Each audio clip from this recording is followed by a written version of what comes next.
अस्सलाम वालेकुम वरहमतुल्लाहि वबरकातुहू। दोस्तों, आज का वाकया आपके दिल को हिला देगा। दोस्तों, ये कहानी एक शख्स की है जो 100 लोगों का कातिल था, लेकिन फिर ऐसा क्या हुआ, अल्लाह ने उसको जन्नत में दाखिल कर दिया।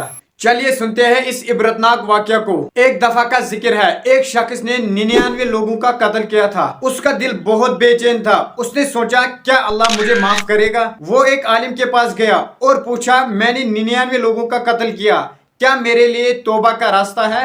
आलिम ने जवाब दिया, तुम्हें कोई माफी नहीं है। वो गुस्से में उस आलिम को भी कत्ल कर देता है। अब गिनती हो गई 100, लेकिन उसका दिल अब भी बेचैन था। फिर वो किसी और आलिम के पास गया और उसने वही सवाल दोबारा किया। दूसरा आलिम बहुत समझदार था। उसने कहा, हाँ, अल्लाह की रहमत बहुत वसी है, तौबा का दरवाजा खुला है, लेकिन इस जगह को छोड़कर किसी अच्छे जगह पे जाओ जहां लोग नेक हो। वो शख्स वहां से निकल गया, लेकिन रास्ते में ही उसकी मौत आ गई। अब फरिश्ते आ गए, अजाब के भी रहमत के भी। अजाब वाले फरिश्ते बोले, ये कातिल था, इसको अजाब मिलना चाहिए। रहमत वाले फरिश्ते बोले, इसने तौबा की थी और नेक जगह की तरफ जा रहा था। फिर अल्लाह ने फैसला किया, जमीन को हुक्म दिया जहां वो जा रहा था उस जगह का फैसला छोटा हो जाए और वो जन्नती बन गया। दोस्तों, इस वाकया का सबक क्या है?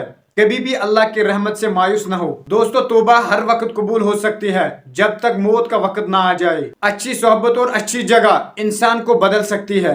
अल्लाह सिर्फ कीमत नहीं देखता, नीयत भी देखता है। अगर आप भी किसी गुनाह में फंसे हुए हैं तो आज से तौबा करिए और अपनी जिंदगी को बेहतर बनाइए। तो दोस्तों, अगर आपको वीडियो पसंद आया तो वीडियो को लाइक शेयर करिए, और अगर आप ये वीडियो फेसबुक पेज पे देख रहे हो तो फेसबुक पेज को फॉलो करिए, और अगर आप यूट्यूब चैनल पे देख रहे हो तो यूट्यूब चैनल सब्सक्राइब करिए। जज़ाकल्लाह खैर।